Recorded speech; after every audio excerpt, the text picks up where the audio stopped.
Today I asked you to read what is perhaps one of the most confusing essays that you can read in philosophy. Honestly, it is not suited for an intro class at all. But I find the concepts, the ideas so interesting that I thought it would be cool to share it with y'all.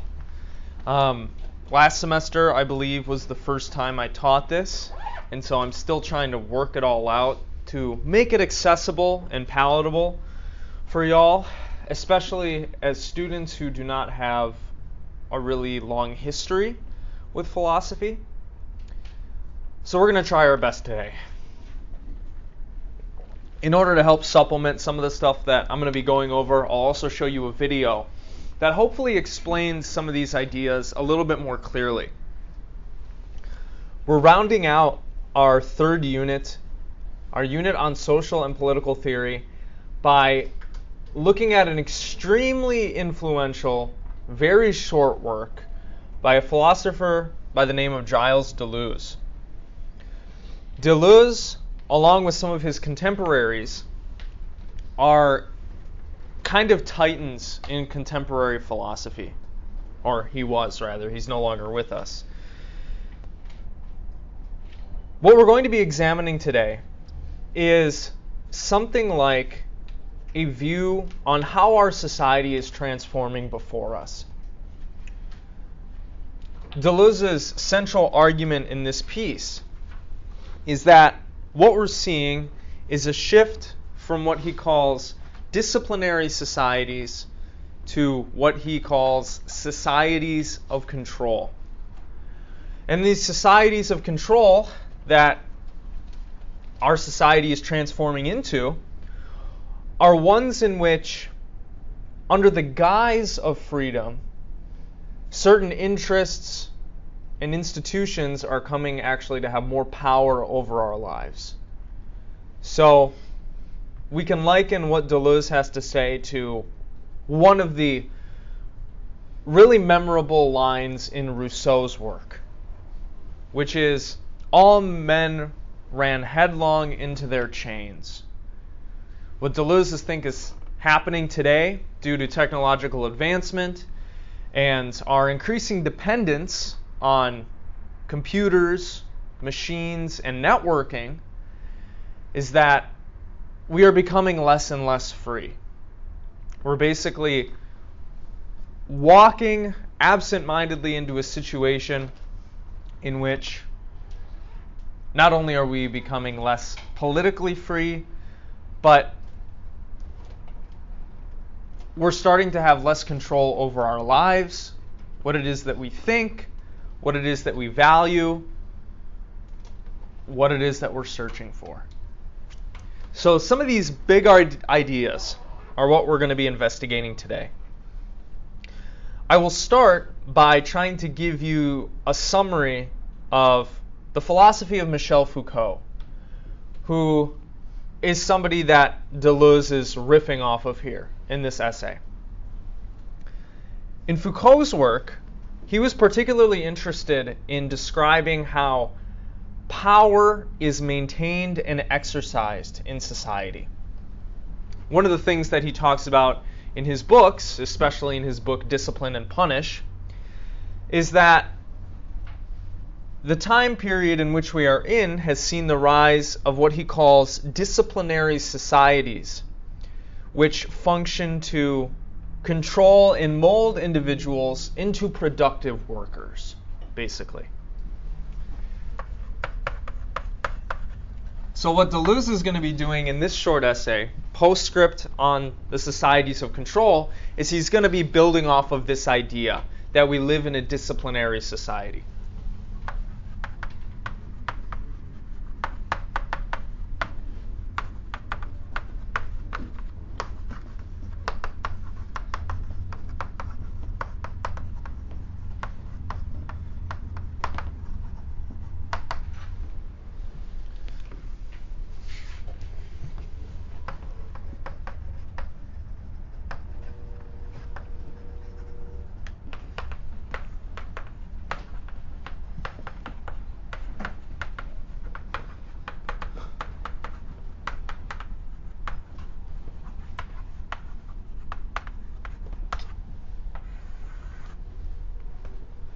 building off of the philosophy of Nietzsche and others, one of Foucault's central themes in his books is that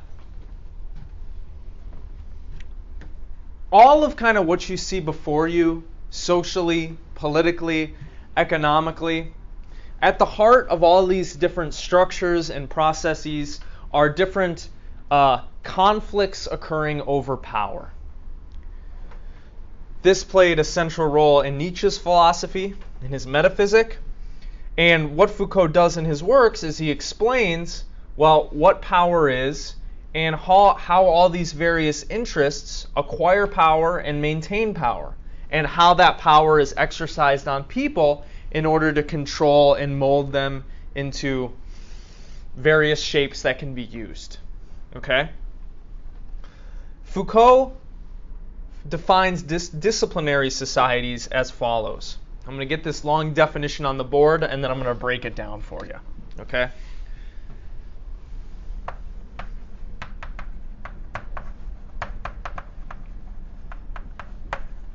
Disciplinary societies were the societies that we were living in within what we call the time period of modernity.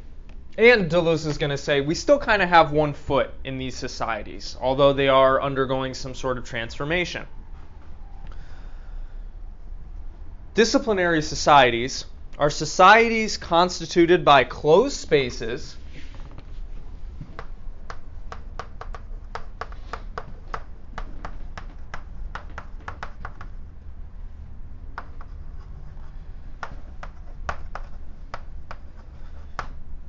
for example, schools,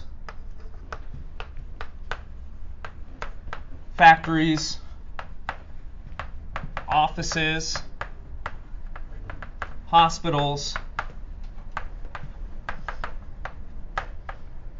prisons, offices, etc.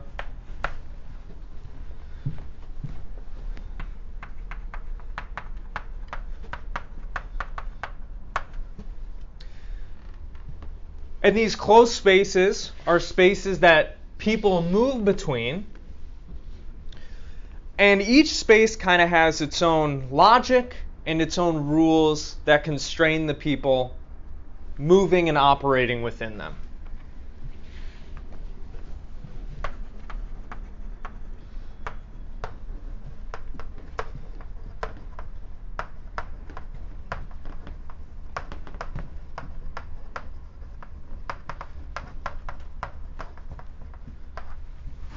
Maybe if I wrote with this side, it might be better.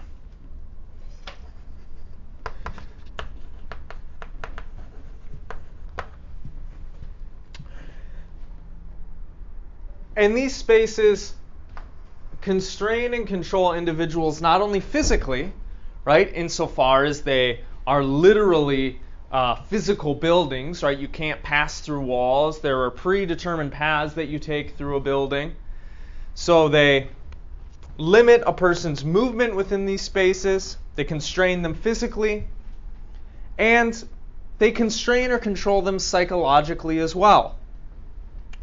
And the way that this is done is within these spaces, there are certain norms and rules that you are beholden to follow. And surveillance and the threat of punishment is used to get people to internalize these rules so that they regulate their own behavior. And so that they think and act in a very certain predetermined, unfree way. Okay?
So big idea.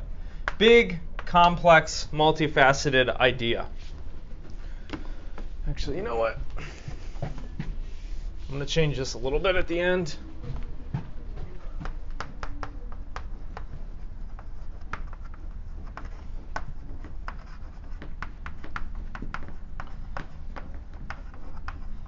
Basically, what Foucault argues is that by leaving feudalism behind and that way of life in which serfdom was a central feature, we have constructed societies for ourselves now that utilize the threat and or presence of punishment and surveillance to mold people into productive workers. One central idea that you'll see a lot in Foucault's writings, as well as progressive politics today, are analyses of capitalism and how capitalism structures human life and human perception. That's something that Foucault is definitely touching on here. So we've constructed a society in which we have all these closed spaces that have their own rules that we need to learn and operate according to while we are within them, that basically regulate our thoughts and behavior.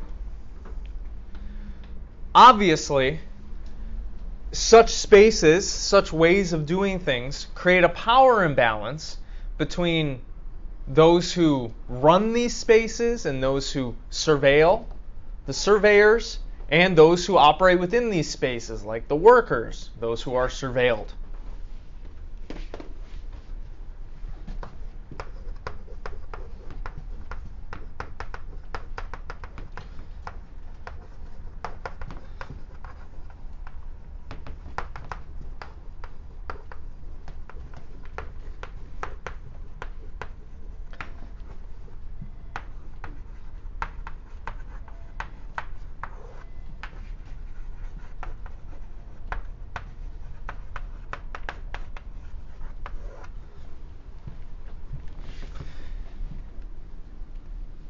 In such societies, which we still have one foot in today, people begin to internalize this idea that they are being surveyed, by their boss, by their professor, right? I'm all watching you and seeing what you do.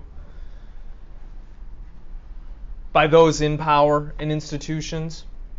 They begin to internalize this surveillance, this idea that they're being watched, that if they don't keep in line, they're going to get punished or they're going to suffer something, right? Either physical punishment or psychological punishment or taking away some sort of your privileges, something like that. Humans internalize this surveillance and they turn it in on themselves. The effects that this ends up producing is that humans begin to regulate their own behavior. I don't even need to walk around with a ruler and threaten you with punishment for you to stay in line. You're all being good boys and girls already, right? Just sitting there listening, not breaking any of the rules, not getting up on the desks and moving around. So humans internalize these rules, internalize this idea that they are being surveilled. They turn it in on themselves, no longer resisting propaganda, social control, and that the function of these spaces, ultimately, is to basically make you into productive workers that will be good listeners and carrying out the whims of the capitalist machine. Okay?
you don't want to be in trouble, you don't want to be punished, you don't want to have to suffer the consequences of that are implied by the kind of society in which we live, so you regulate your own behavior.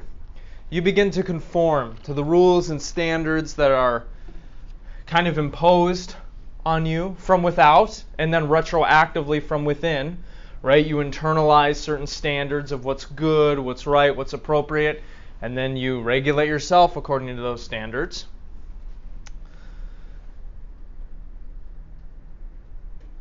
These societies, disciplinary societies, emerged because, whether we realized it or not, humans discovered that this way of organizing things and exercising power was much more efficient than having somebody, constantly follow you around all day and make it so that you behave according to the laws and rules, right? These societies promote the illusion that you are individuating, that you're becoming more authentic, figuring out what it is that you believe, living out your dreams and your goals. They promote the illusion that that's what you're doing, whereas they're actually constraining you and molding you into a good worker or an automaton, a puppet for the machine. We still have one foot in these societies, okay? Insofar as our society is constituted by all these different closed spaces that have their different norms and rules that we move between, that constrain our thought and behavior.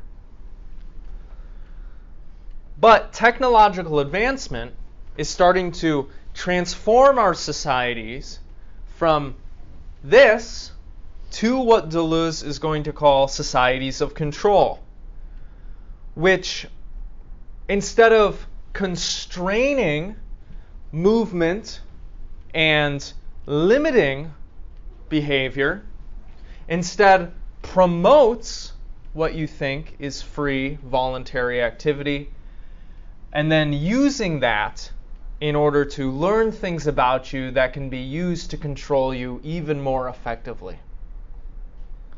One of the prime examples of this is going to be phone, social media, stuff like that. Our societies, Deleuze argues, are transforming into societies of control where movement is promoted, where free exercise of technology is promoted, but that this isn't actually having any freeing effect on you. It's actually walking you down a path in which you're going to become less and less and less free over time, as these companies and interests collect data on you that can be used to figure out what it is that you prefer, how to market to you, how to nudge you in a particular direction, how to propagandize more effectively, etc.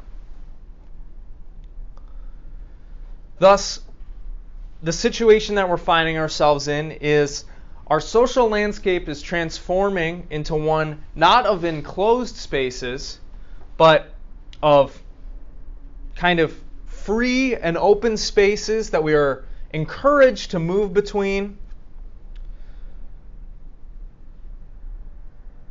which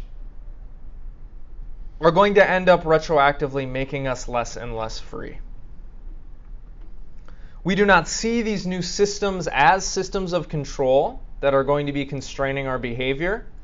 We see them as exercises of our own freedom, right? Oh, I can do whatever I want. I can watch Netflix. I can look at my phone. I could even go to, Italy if I wanted to, right? I have all these options available to me. Well, what the system is doing nowadays is it's encouraging that participation, it's encouraging that movement so that data can be collected on you that is going to be used to more effectively understand you, what makes you tick, and will be used to control you largely. Thus, we're moving from a situation in which punishment discipline and surveillance is kind of falling to the wayside, and instead data collection and the manipulation of the flows of information are going to be the primary ways that those in power control you. Okay. So the general idea is our increased dependence on digital technology and the construction of these social systems that now permeate human life are, well, collecting data on us that will be used to control in general the way that we think, the way that we move, where we move to, what we believe, what we desire, how we view ourselves, what we do in our lives. While we still have one foot in these disciplinary societies in which we self-regulate our own behavior due to the threat of punishment and surveillance, our societies are transforming into ones in which data is being constantly collected on us that, well, may be used against us in various ways.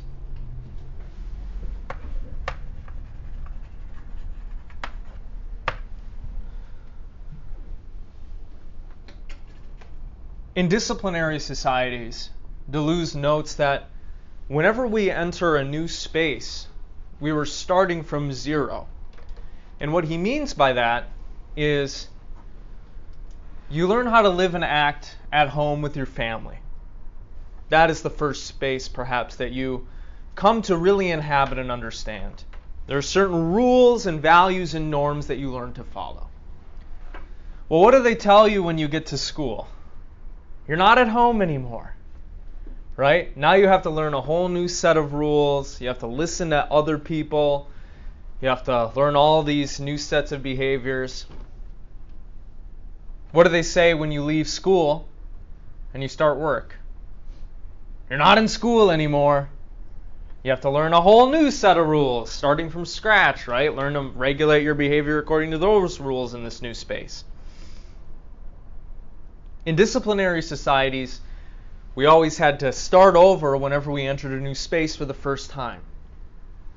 And in some ways, we became finished with those spaces as we moved through them. Right? As you moved through elementary school, you became finished with the elementary school space and you didn't re-enter it. Right? You moved through the high school space. Now you don't have to re-enter that anymore. You don't have to regulate your behavior according to those rules. Once you leave college, you won't have to go back into this space, right, and live according to these rules. You can leave that behind. Well, our society doesn't really work like that anymore. Now it's as if there aren't really any walls between any of these spaces. We are constantly engaged in these activities in which we are never finished. We are fed this idea that you could always be better, you could always be more productive, you could always be smarter, you could always be doing more for social justice, you could always be doing more activism. And so there's this sense of things being unfinished. We're engaging in perpetual activity. The forces of societies of control which modify and regulate human behavior, insofar as they depend on this digital technology and this digital architecture that we've increasingly built our lives upon, Deleuze likens them to something like gases or spirits which permeate human life. Whereas the disciplinary societies of the past that we are exiting had these confined, enclosed spaces that we moved between. Thus, Deleuze's essay was very prescient. I believe he wrote this in 1990, before, well, the majority of our infrastructure was built on digital technology like it is today. Doing this subjects us and subjects our lives to new dangers, obstacles, and barriers. And if Deleuze is to be believed, the way that we are doing things now is going to end up constraining us more and more as these companies, corporations, and governments continue to collect data on us that they then use to influence our thoughts and behaviors. That's basically the long short of it. These digital technologies that collect data on us, we can't leave them behind. You need an email now, right, to do anything. You're expected to be reachable at any time of day, right, because of your phone.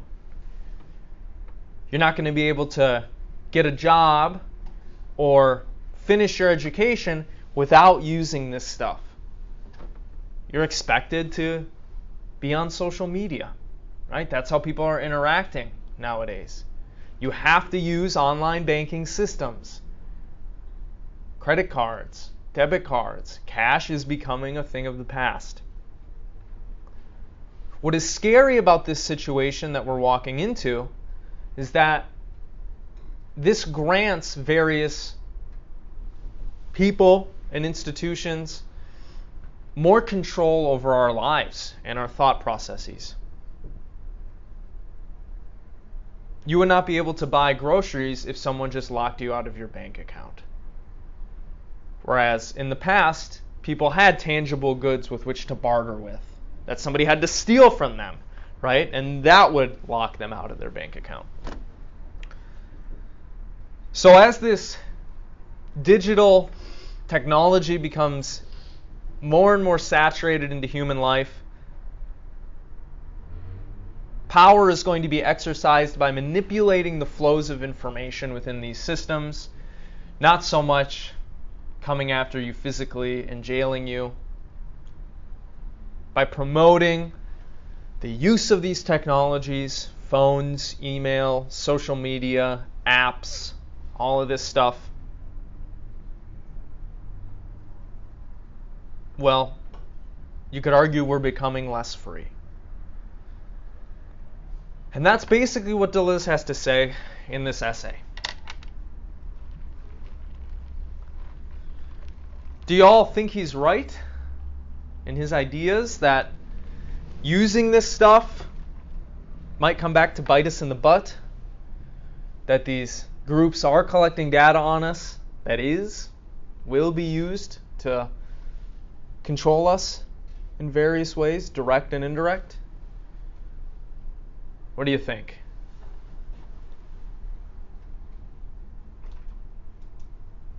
What's coming up for y'all? Or is this too scary to talk about?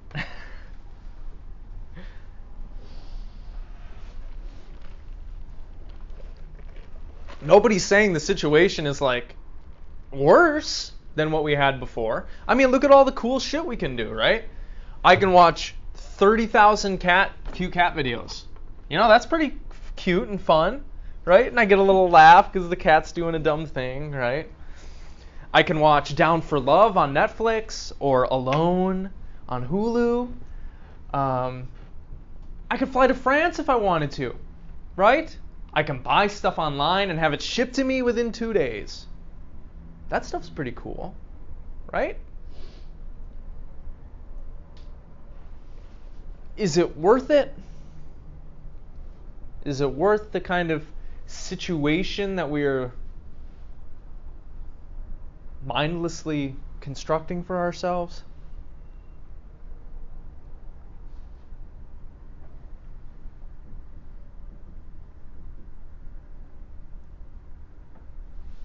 It's worth reflecting on. Technology allows us to do a lot of stuff, but as we grow in our ability to control nature and just increase our control of the universe, that comes with certain dangers.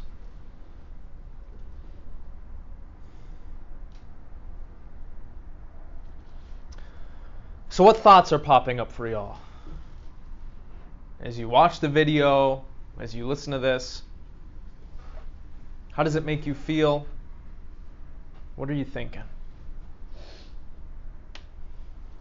I mean, I think like it makes sense. Like a lot of the stuff he talks about, like the illusion of choice, where it's like we feel like we're getting more freedoms, but we're still completely controlled. Like, but I also don't think that there is a way like fully out of it. I think it's good to be mindful and wary of like structures, but I don't think that there's a way that we can have like that we aren't somewhat within this. So you don't think we're like going to be able to escape it? Like not in like, any complete sense. Like this transformation is an inevitability, kind of. Yeah. Does that scare you? Yeah. Why does it scare you? I mean, because like I like to think that I'm a human person with free will, but like I really am not. Like not entirely. So that's kind of freaky. But I don't know.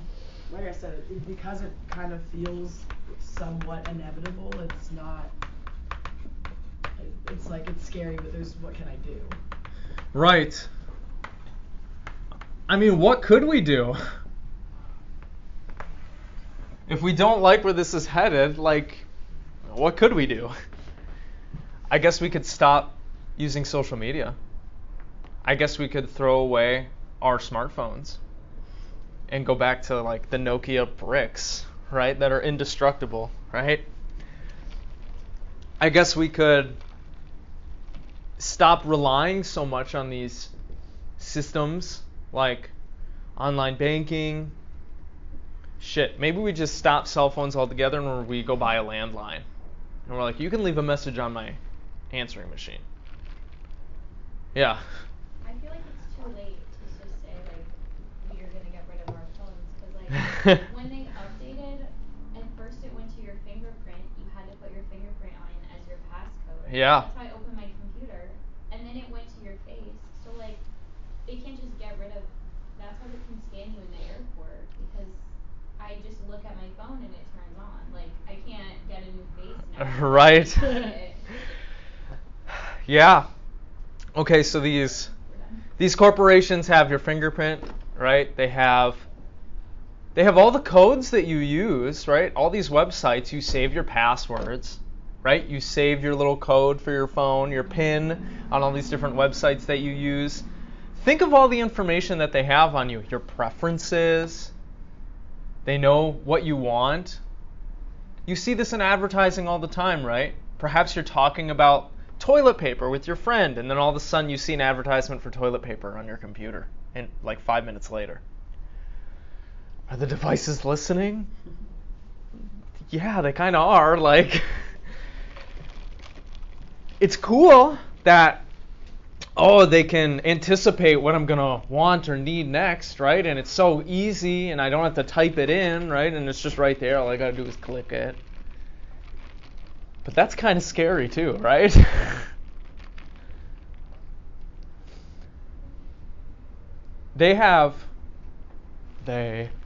Whoever they is, there's a lot of data that these corporations have on you. Within the near future, these different systems and algorithms, the data that goes into them, will know more about you than you know about yourself.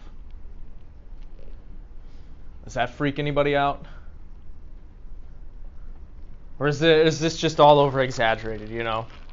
Is there nothing really to worry about here?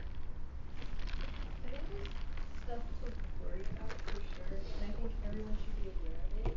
Like, you shouldn't just like blindly use like social media or whatever. But I also think that part of it is a lot of, I guess, like fear mongering. Okay. Like, I don't know. I feel like now we have to be aware of the type of society that we live in. Disciplinary society, society of control, like all of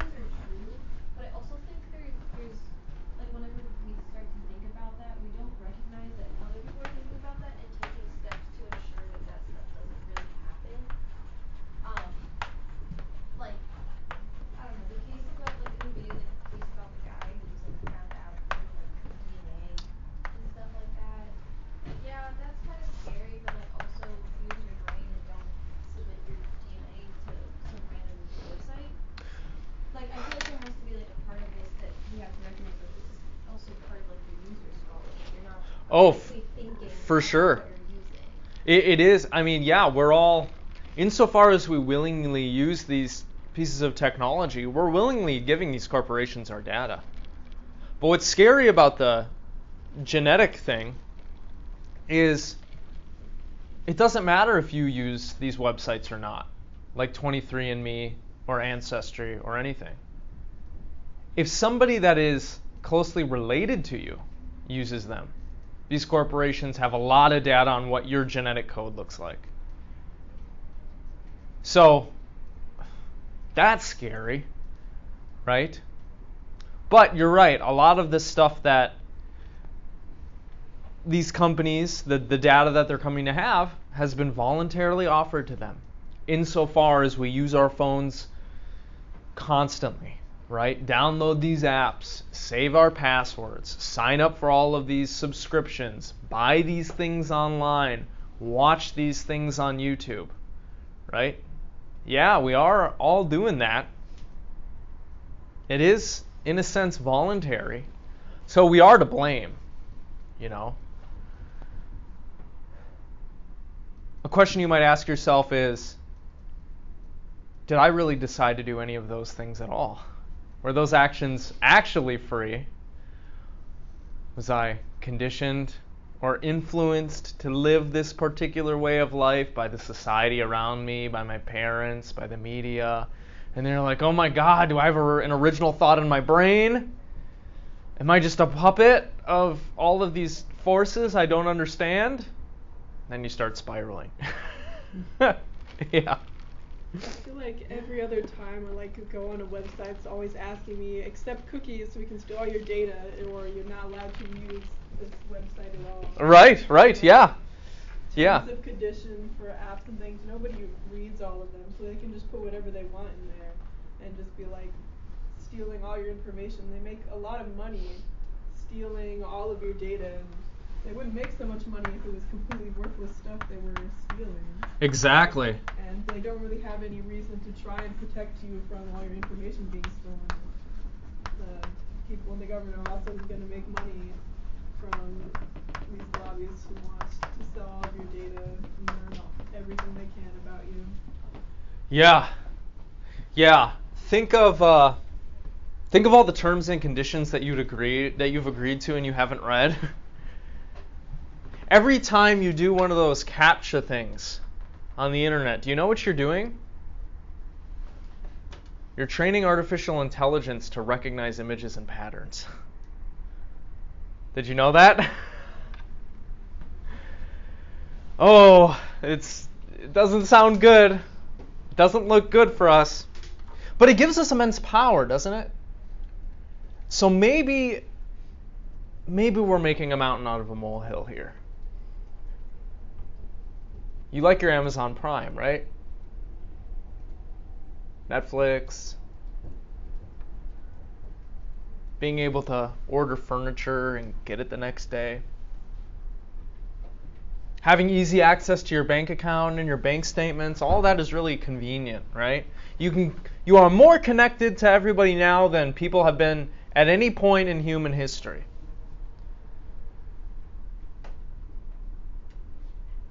But you might ask if you are connected to people in valuable ways or meaningful ways. It seems as if people now are more depressed and anxious and lonelier than they have ever been. So the use of this technology comes at a serious cost, even though it has serious benefits, right?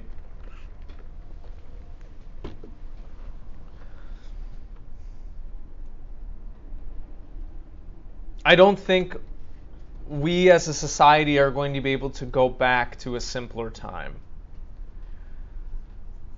I mean, it's hard enough to get people on the same page, right? To do anything, even if it's good for them. It's likely that these technologies will continue to become more and more saturated into our lives.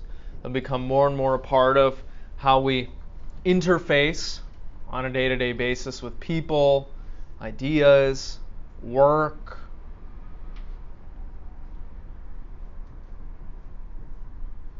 But it might be a good idea if we reflected a little bit on what exactly we are supporting through the use of these technologies. And we might want to reflect on the technologies that we are using, right?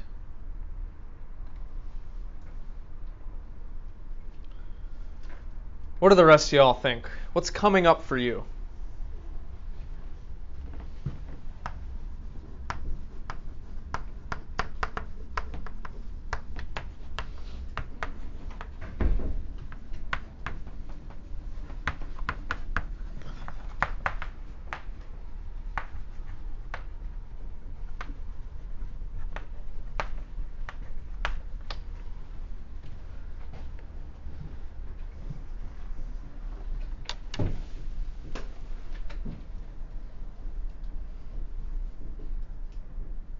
Nothing? You're all just terrified?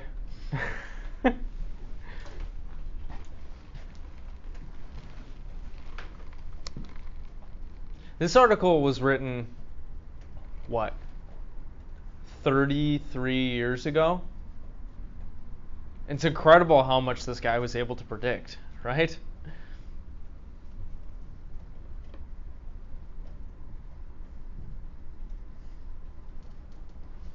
Read the terms and conditions. Bless you. If I have any advice for you today, it's read that shit before you agree to it willy-nilly, right?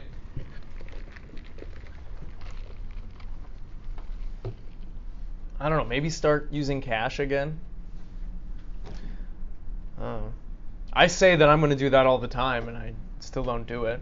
Partly because my bank is in a different state, and I have to suffer an ATM fee whenever I withdraw money, which sucks.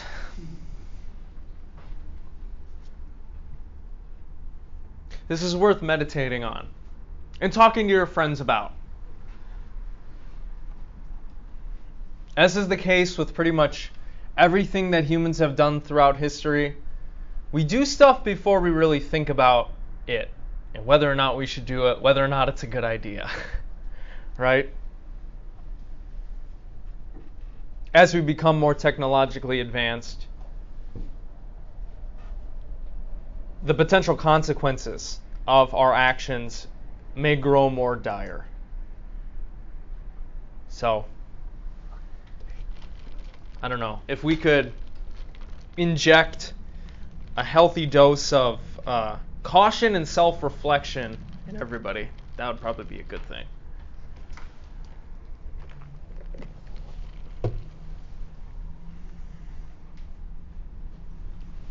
I'll add just one more thing here, then I'll let you go.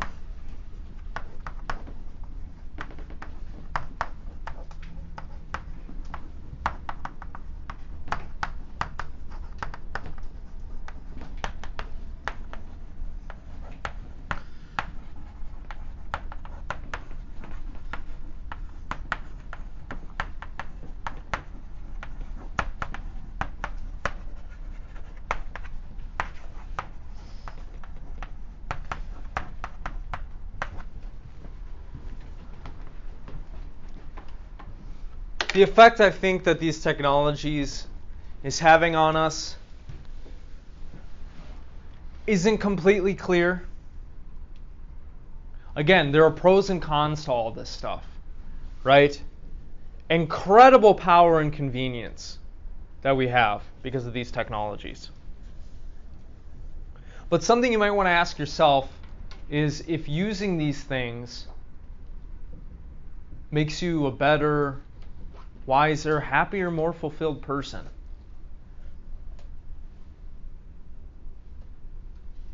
Be careful you don't get sucked in too much, I guess.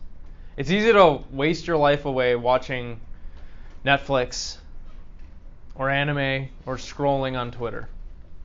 Trust me, I do it.